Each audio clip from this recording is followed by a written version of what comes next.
Hello, you've reached Gloria with Farmstead Talk, and I am here today with Natalie from Hey, It's a Good Life, and she is representing her state of California on this homesteading interview today. Welcome, Natalie, and thank you for joining me. Hi, thank you so much for having me.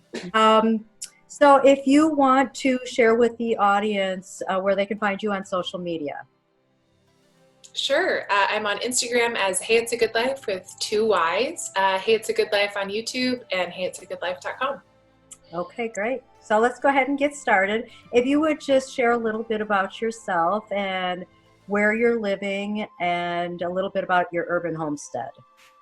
Sure. Well, my name's Natalie, and about a year and a half ago, I decided that we should partner with the dream that I had of having a ranch and animals and a healing homestead of sorts. And so we turned our patio into a garden and maxed out all our space. Then we had the opportunity to move to San Diego for my husband's work as an engineer. And so we moved and we got bigger space with more room to garden. And now we've got about 600 or 700 square feet of gardening space, which we try to max out with vertical gardening and square foot gardening methods.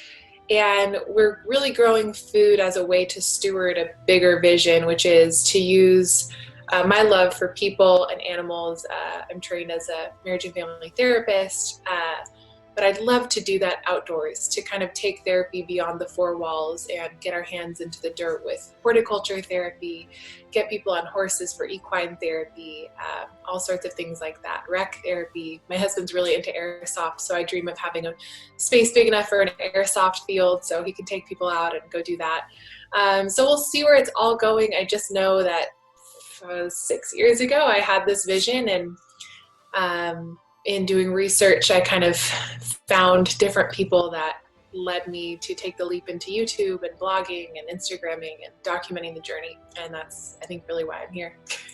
Sounds like a very exciting lifestyle, and it sounds like you got quite the vision. So you just said for about 6 years. So would you say it's been about 6 years that you've been on this venture now? I think you could say that our adventure of delving into the food system started 6 years ago, but before we really started learning, like, how do you shop at a farmer's market? How do you support local? That's probably been like the last 4 or 5 years. And then I really started delving into how can I actually do this probably about 2.5 or 3 years ago. And I've built a couple gardens since then. So it's been like an evolving thing. Another thing that's really important to us is whole food eating and cooking from scratch. And so we've been doing that. I mean, I've been doing that for forever. 10 years. So it's kind of something that has just evolved. And hopefully along the way, you just gain more skills to do the next great thing. Right. So what do you think your inspiration was? If you take a look at yourself way back when, like, how did this all about? Where did the inspiration come from? That's a good question. I kind of see my life in terms of stepping stones. I don't know if everybody sees their life like this, but there are these pivotal moments in life where I can remember being in sophomore psychology class and knowing, oh my gosh, this is what I could do with my life, the rest of my life, which led me to college, where I got to play college volleyball, which led me to meeting different people in an organization known as FCA, and that kind of launched me into my video production stuff, which then gave me a heart to want to do YouTube. And then in being on YouTube and being interested in food and agriculture, so eventually in researching the food system a little bit better, I found Joel Salatin, and his work was so inspirational, and all of his TED Talks and all of the just all of the work that he's done to show how regenerative agriculture is not only the best thing for our health, but also for the environment and for animals, led me to Justin Rhodes. I always say, like, Joel showed the dream, Justin showed it was possible, and then Justin's videos led me to Jess over at Roots and Refuge. And Jess really pushed me off the ledge to start documenting the journey and do kind of what she didn't do. She didn't start documenting on her in-town patio how she was growing tomatoes. She didn't really start her journey until she got to the farm. And so I thought, well, maybe I could be somebody who encourages others to make the most of it where they are. And so that's really where it all started for me. Very nice. I love how you put that because it's so true what you just said about Salatin and Mm-hmm. Justin Rhodes and everything. Yeah, they all have their own ways about them, don't they? And their own education to share. So, what kind Yes. of gardening style do you use? I know you said you use raised beds. So, tell Mm-hmm. me a little bit about those raised beds and the challenges and the successes that you had with your gardens. Yeah, so I built our raised beds. I've built everything simply because newlywed budget. So I built our first raised beds on the apartment patio and learned so much from that. Learned about the importance of galvanized screws and using stuff that wouldn't rust and break. I had those break down several times, which was very frustrating. I used uncomposted wood chips on the beautiful soil, very expensive soil that we bought, and leached all of the nutrients out of the soil and into the wood chips. And so when we came to San Diego, I came with a lot more knowledge, really through the school of hard knocks, just not knowing what I was doing at all and gaining the experience along the way. And so now, currently, our raised beds, again, are things that I built. Tommy is an engineer, so I submit basically anything I want to build to him, and he'll kind of look at it and be like, okay, that makes sense. He's a mechanical engineer, so why not pick his brain and work together? But he's not so much interested in the construction portion of things. That's really my wheelhouse. I love building stuff. So I built these beds hoping that they would be more back friendly. Unfortunately, they're not always the most back friendly, but there is no need to bend down. So they're almost 40 inches tall, and we're really They're tall. Tommy's, lovely. Yeah, they're lovely. thank you. Yeah, they're really tall. Tommy is 6'5". I'm almost 6 foot. So we wanted something nice and high that we wouldn't have to bend over, and also that neighborhood cats would think is a litter box. So we built them nice and high, and we really take the gardening kind of through a square foot gardening approach. We really want to max out our space. And what I'm working on this year, my goal for 2020, is essentially starting an actual farm here, where we show the whole cycle of, okay, we've got the worms in the garage and they're eating our food scraps and producing our manure. And so we can take that out to the garden, and in nature, God's design, the universe's design, however you want to say it, there's this perfect closed loop between output and what you need for input. And I hope to be able to show that to people, and that we can participate in that. And so that's where we're at. We've got some seeds in there for our winter garden, and we're working on our spring garden plans now. And we're excited to be eating more and more out of the garden. Very nice. Let's switch up the hat a little bit. What are your thoughts about large cities that have become food deserts?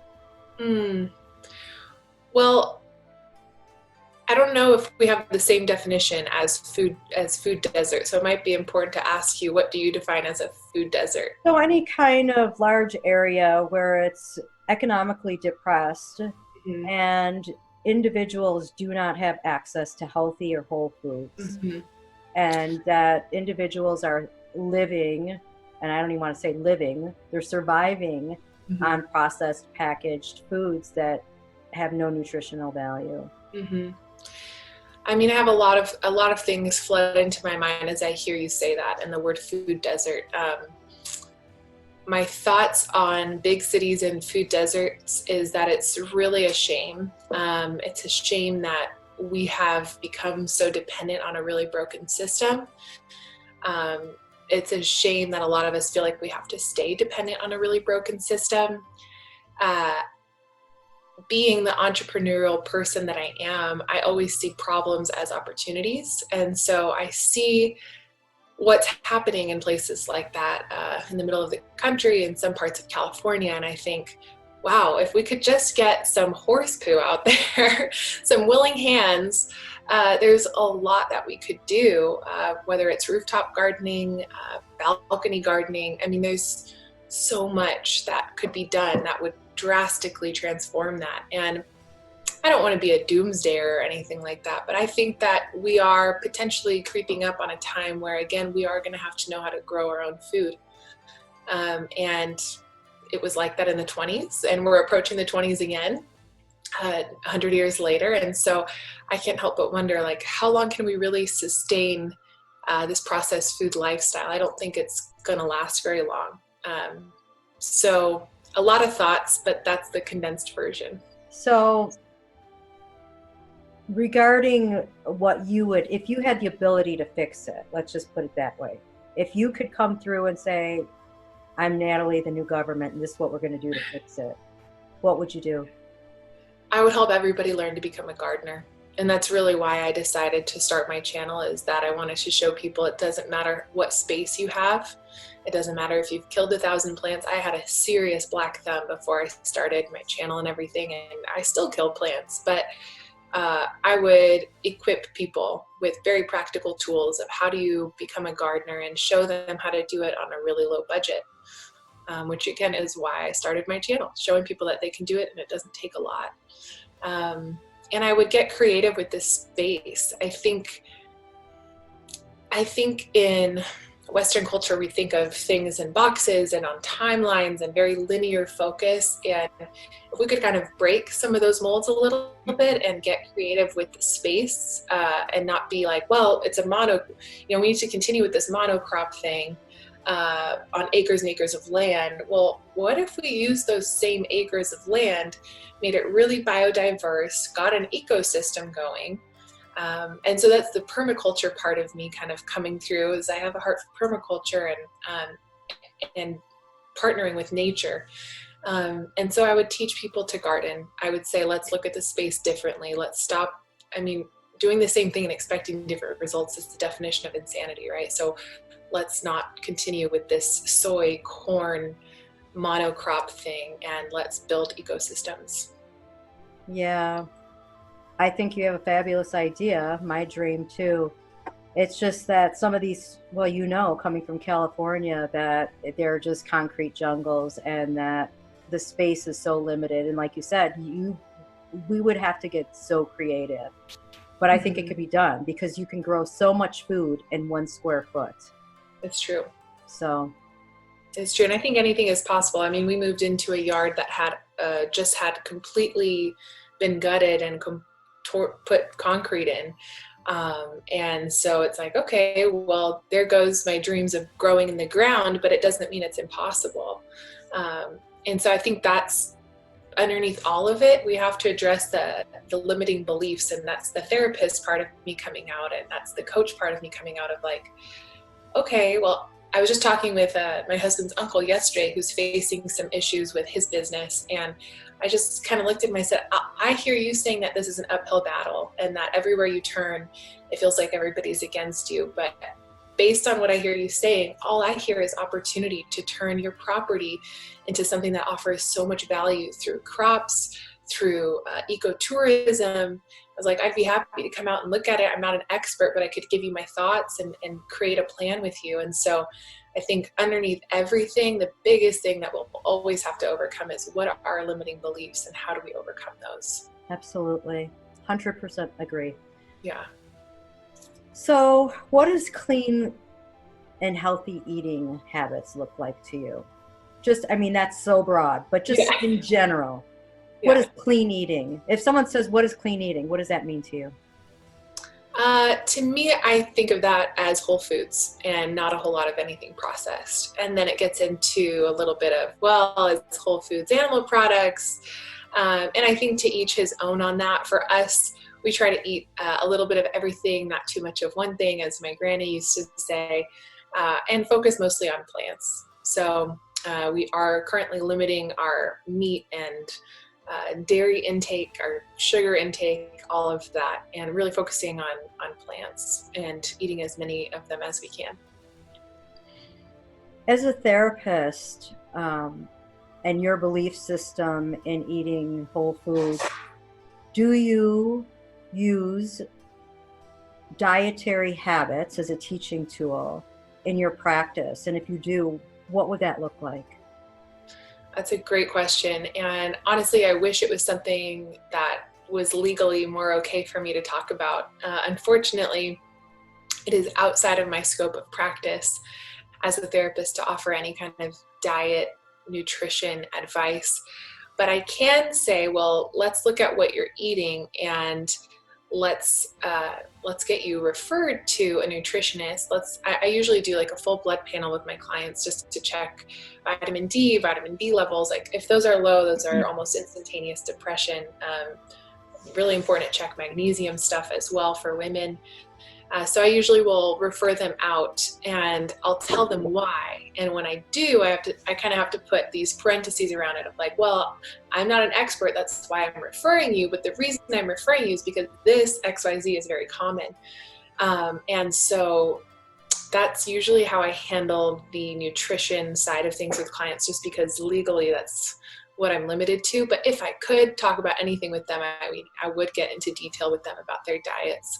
And if I could, I would recommend for every person to go on a whole foods diet, some kind of an elimination diet, just to see if anything is causing inflammation in their bodies, because so much of inflammation and stress cause disease. So, and that can be of the body, of the heart, and the mind. So if I could wave my magic wand and take away all of the legal things that prevent me from having those conversations, I'd say, let's look really heavy at your diet. Gut health and mental health are hand in hand. I think a lot of people are waking up to that now. It wasn't always like that. And I'm grateful to live in a time with the internet where it's helping make that be more of a known thing. So yeah, we'll see. And we'll see if I always hang my hat as a therapist. I personally find it very confining, but it's a good credential to have. So we'll see where it all goes. But if I could do anything, that's what I would do with clients. For now, I have to refer them out. So as a therapist, share a little bit about how the inflammation and stress on the body, that connection, how that impacts your clientele and everyone in general. Yeah. Well, it's hard to say, specifically for my clients because I'm not able to track those markers, but hypothetically, or at least I could speak from my own life, having inflammation is, your body can only take so much. And it's kind of like, I have a friend who describes it as having a full cup. And it's kind of like your body is so resilient that you can eat a really bad diet, eat a lot of processed foods, eat, a lot of processed meat, not get enough sunshine, not get enough exercise, and slowly but surely, like the cup gets more full and more full until eventually it's spilling over and we're into autoimmune stuff. And I've heard it said that autoimmune stuff really is something that started 10 years ago, but you're paying the price for it now because you kind of didn't steward your earth suit, your birthday suit very well. And so now your body is like fighting everything rather than fighting what it should be fighting off, like pathogens, viruses, other things like that. So as this cup gets fuller and fuller, so does your inflammation. Well, then as you start to feel more inflamed, whether that's in your gut, whether it's muscles not repairing, your stress goes up, and then it becomes this cycle that's really hard to break. And so something I focus on with clients that is within my scope of practice is how do we bring the stress down? And as we can bring the stress down, we can bring the inflammation down. And so we work on things like breath work, meditation, mantras, safe place exercises. And as we can start to do that, it's almost like there's like this brain fog, this anxious, sad brain fog kind of starts to clear so that you can kind of get your footing again and like reclaim your life. And so that's why I work with a lot of clients who really want to design a life that they love and not be stuck where they're at. And if we can just bring the level in that cup down a little bit, usually people are feeling a lot better really quickly. So that's my approach to inflammation, and what I'm legally allowed to do is really focus on the stress portion of things. Yeah, sounds good. And I agree with you. If you could, as a therapist, and just as not a therapist, as just an average individual, what would you say to somebody who's struggling with their health? but they're on a general diet, something that they could either add or take away to their diet that would better promote overall health? Add or take away to their diet to promote overall health. Either a food or a habit. Yeah, okay, yeah, there's a couple things that come to mind. I think the first thing that comes to mind is exercise, which I know isn't always a possibility, but if you can at least just get your body outside and move what you can move. Like, for example, I lost the ability to use my legs a year and a half ago.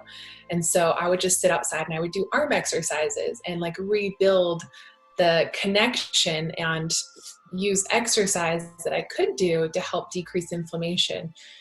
So I say get outside, exercise as you can. It doesn't have to be strenuous. And as far as diet goes, gosh, just cut out the processed foods if you can. I mean, we all can. It's just a matter of are we going to take a minute to kind of reprogram our brains and learn to incorporate other foods.